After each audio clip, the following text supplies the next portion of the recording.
தமிழக வெற்றிக் கழகம் எடுத்த திடீர் முடிவு, ராகவா லாரன்ஸ் வெளியிட்ட நிகழ்வு குறித்து இந்த காணொலியில் நம்ம விரிவாக காண இருக்கோம். திருச்சி கிழக்கு தொகுதியில் யார் நிற்க போகிறாங்க அப்படின்னு சொல்லிட்டு அனைவராலும் பேசப்படக்கூடிய மிக முக்கியமான ஒரு விடயம் அரசியல் சூழலில் நிலவப்பட்டிருக்கு. இதில் தமிழக வெற்றிக் கழகத்தின் சார்பாக புதிதாக ராகவா லாரன்ஸ், விஜய் அவர்களுடைய நண்பராக இருக்கக்கூடிய ராகவா லாரன்ஸ் அவர்கள் களமிறங்க போவதான செய்திகள் 2-3 தினங்களாக அதிகமாக வைரலாகி வருகிறது. அதற்கு பதில் சொல்லும் விதமாக முதல் முறையாக வெளிப்படையாக பேசியிருக்கிறார் ராகவா லாரன்ஸ் அவர்கள். அவர் என்ன குறிப்பிட்டிருக்காரு அப்படின்னு சொல்லி பார்த்தீங்கன்னா, அனைவருக்கும் வணக்கம். நான் திருச்சி கிழக்கு தேர்தலில் போட்டியிடுவது குறித்தான செய்திகள் பல்வேறு ஊடகங்கள் வருவதை நான் கண்கூட பார்த்தேன். எனது ஊடக நண்பர்களும் அனைவரும் தொலைபேசி மூலம் என்னை தொடர்பு கொண்டு இது குறித்து விளக்கம் கேட்டு என்னை சந்திக்கணும் அப்படின்ற மாதிரிலாம் கேட்டுட்ருக்கீங்க.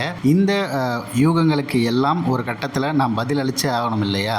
அதற்காக நான் இதுக்கு பதில் சொல்லணும்னு நான் நினைக்கிறேன். ஆனால் இப்போதைக்கு நான் பென்ஸ் திரைப்படத்துடைய ஷூட்டிங்கில் ரொம்ப வேலை பார்த்துக்கிட்டு இருக்கேன். அதனால் என்னுடைய படப்பிடிப்புங்கிறது 10ஆம் தேதி வரைக்கும் தான் இருக்குது. அதன் பிறகு முடிவடையுது. அது முடிவடைந்த பிறகு என்னுடைய தாயின் ஆசீர்வாதத்தோட என் வாழ்க்கை குறித்து ஒரு முக்கிய முடிவை நான் 11ஆம் தேதி வியாழக்கிழமை காலை 9:30 மணிக்கு அறிவிக்கிறேன் அப்படிங்கிறத தெளிவுபடுத்தியிருக்காரு. இதன் மூலயமா ரொம்ப முக்கியமான விஷயம், அவர் திருச்சி கிழக்கில் போட்டியிட போகிறத ஒரு ப்ரெஸ் கான்ஃபரன்ஸ் வச்சு வெளியிட போகிறாரு அப்படின்னு எல்லாரும் சொல்கிறாங்க. ஆனால் இன்னொரு பக்கம் பார்த்தீங்கன்னா, அண்ணாமலை அவர்கள் கட்சி ஆரம்பிச்சிருக்காரு. அதனால் அவர் ஏற்கனவே ரஜினிகாந்துடைய உயிர் தொண்டருங்கிறது எல்லாருக்கும் தெரியும். அப்போ ரஜினிகாந்தை ஃபாலோ பண்ணக்கூடிய ஒரு நபராக இருக்க அண்ணாமலை அவர்கள், ரஜினி தன்னுடைய கட்சியில் சேர்க்க ஆசைப்பட்ட ஒரு நபர் அண்ணாமலை. அதனால் அந்த இடத்துல போய் சேருவார் அப்படின்னு சில பேர் எதிர்பார்க்குறாங்க. அந்த விஷயத்த சொல்ல போகிறாரா, இல்லை திருச்சி கிழக்கில் தான் நான் போட்டியிட போகிறேன், அதுவும் தாவேகா சார்பில் அப்படிங்கிறத அவர் சொல்வாராங்கிறத பொறுத்திருந்து தான் பார்க்கணும். நீங்கள் என்ன நினைக்கிறீங்க அப்படிங்கிறத